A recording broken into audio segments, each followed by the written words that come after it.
Welcome back everybody, another episode on RS2000 Turbo Conversion Cosworth Replica. Yeah, that's right, it's a fake. And I nearly just fell over.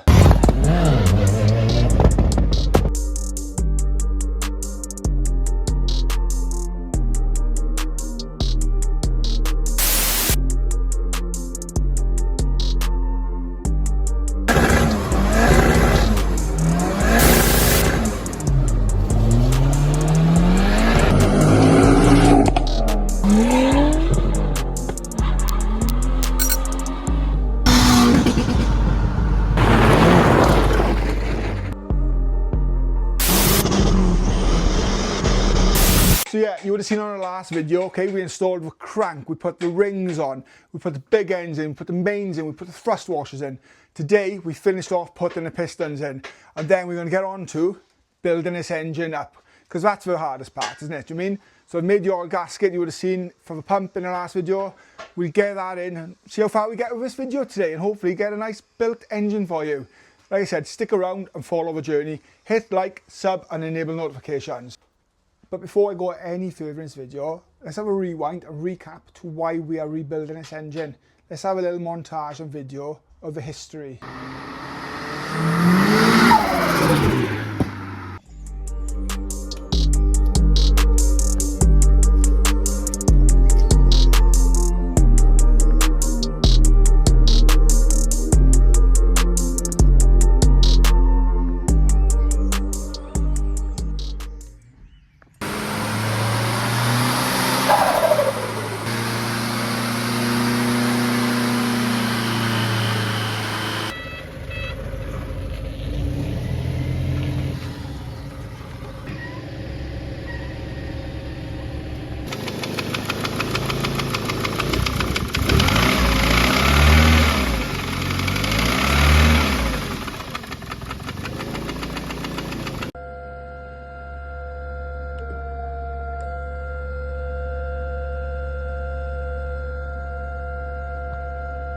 Number 3 is flat.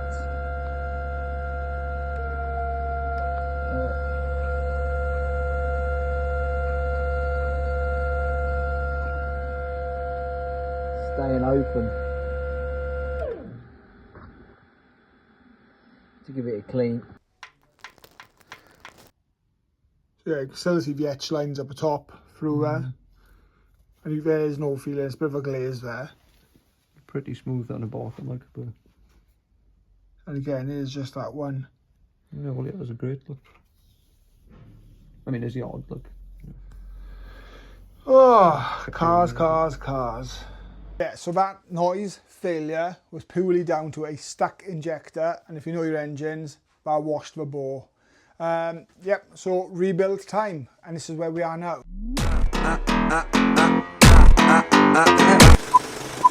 Hit subscribe.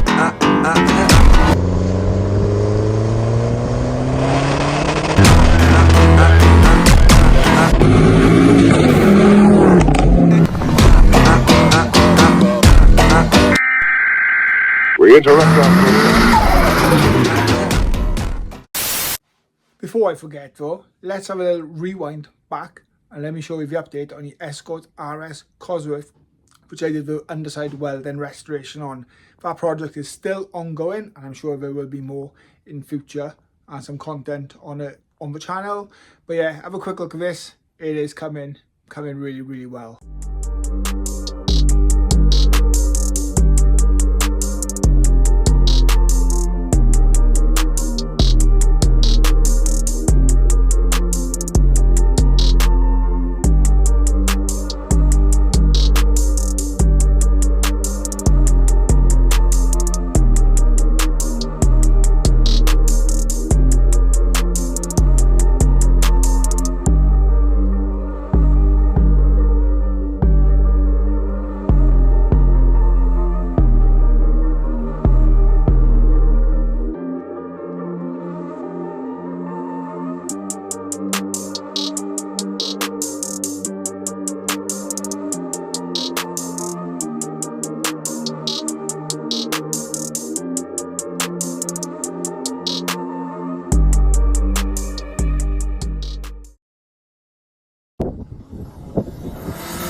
Okay, so just making sure everything is clean like we said in the last video.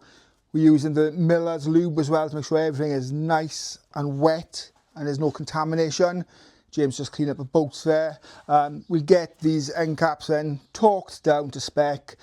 I've got to make a gasket for the oil pickup. We'll get the windage tray on and we'll get the oil pump back in. I'm currently making myself useful by cleaning James's wheels because, you know, bad back holes and all that. So I'm on light duties. But yeah, this is happening. So yeah, James just had some nice Michelin PS4s fitted. So in the meantime, I thought, let's clean these wheels up for him because they are atrocious. Yeah, there's a gasket made ready. Ah, there we are, he's got some tyre shine too. Much better, James, much better. So don't forget, we've put the nice discs on the back, along with painting the front calipers.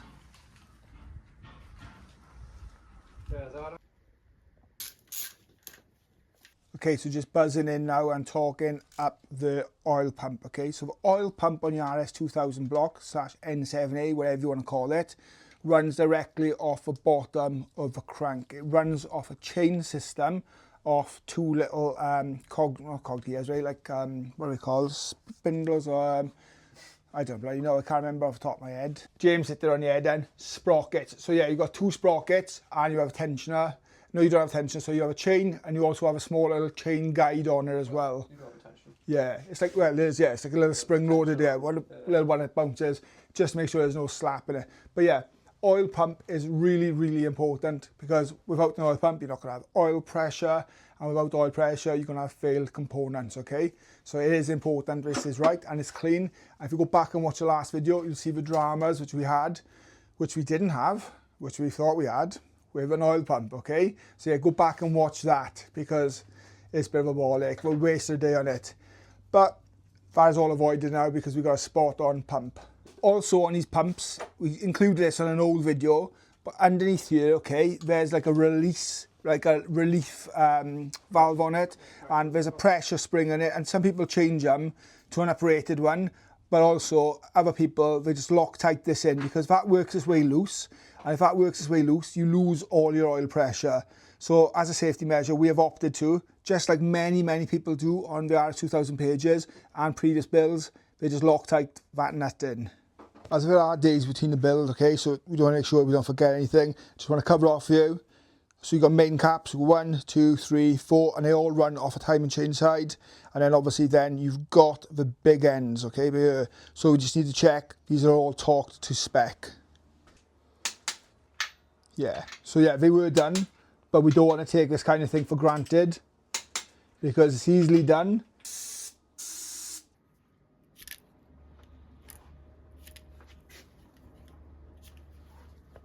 And if you're wondering why we're colouring the block like we're doing like kid stuff at school, so FYI, that is so we know those bolts are torqued up and tensioned, so we're not going to go back tomorrow and think, oh, have we done that one like we did earlier? So it's just for that rule of thumb, we know it's done and we know it's not moved when it's in the engine, whatever.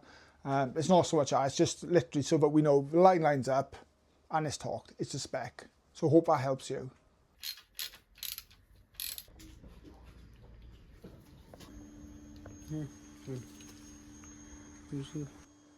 Okay, so yeah, a Payan multi-layer steel head gasket. We had this exact problem the last one, which is up there. So this hole there, it now fits, but you've literally got a file, well, a fraction of a mil off just around that edge. Every other one fits, no issue at all. Do you know what I mean? But this one just doesn't fit originally. So yeah, we file it down. But it's important when you do this to make sure the gasket then is completely flat because you don't want to force it on and lifting it up in any corner. So yeah, we know now that that moves and it's not, if that was super, super tight, we know there could be an issue elsewhere. But yeah, there's plenty of movement. Somebody's howling it in the background. So yeah, we're just tying this back up as well so it doesn't drop off and we lose it off a pulley at the bottom or sprocket we identified earlier. But yeah, head gasket is on. Head gasket actually come from Autodoc. Yeah, it was from Autodoc online. It was. I think you can probably find them in the UK. But in fairness, it probably took about 3 to 5 days to get delivered, and it was in stock. And the last one was. But if you are doing a turbo conversion, always use the multi-layer steel head gasket. Got a standard Burton Power one up there, spare, probably for my NA engine when I build it. But yeah, you need a multi-layer steel head gasket. Okay, so we've cleaned off all the silicone off here now because it was silicone happy. We've sprayed it all with brake cleaner to make sure it's nice and clean. We'll give it a wipe over with a nice bit of cloth after. But yeah, we are almost ready to put the head back on. Okay, so we're about to whip the head on. But yeah, one thing I want to cover off, but our car is amazing. It's great. And it was done about 3 years ago, wasn't it? Painted and stuff. But it's been sitting in this garage since January, not moved. Before that, it was sat there for about 3 months again, not moved. So let's say about a year.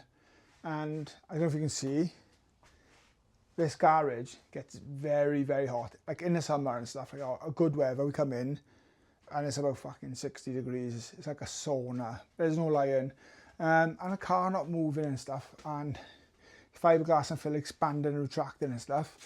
It's starting to show. So I'm a bit gutted. But yeah, so when you do see it out in the show, okay, don't go picking faults with it, okay? Because look, we're going to repaint it and maybe even a colour change. Drop it in the comments. I always look at changing the wheels and stuff. I love it as it is. I could probably not paint it and get away with putting like a partial wrap over it. And that again is an option. But yeah, look, don't come at me because I'm already upset enough about it as it is.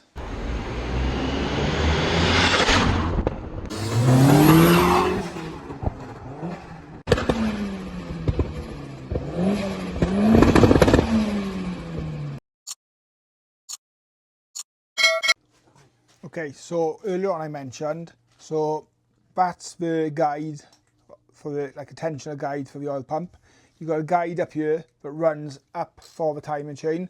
When you put the head on, you have these two bolts, don't forget about, and you have this bolt up here, and then there's another bolt down there which is not part of an exact headset.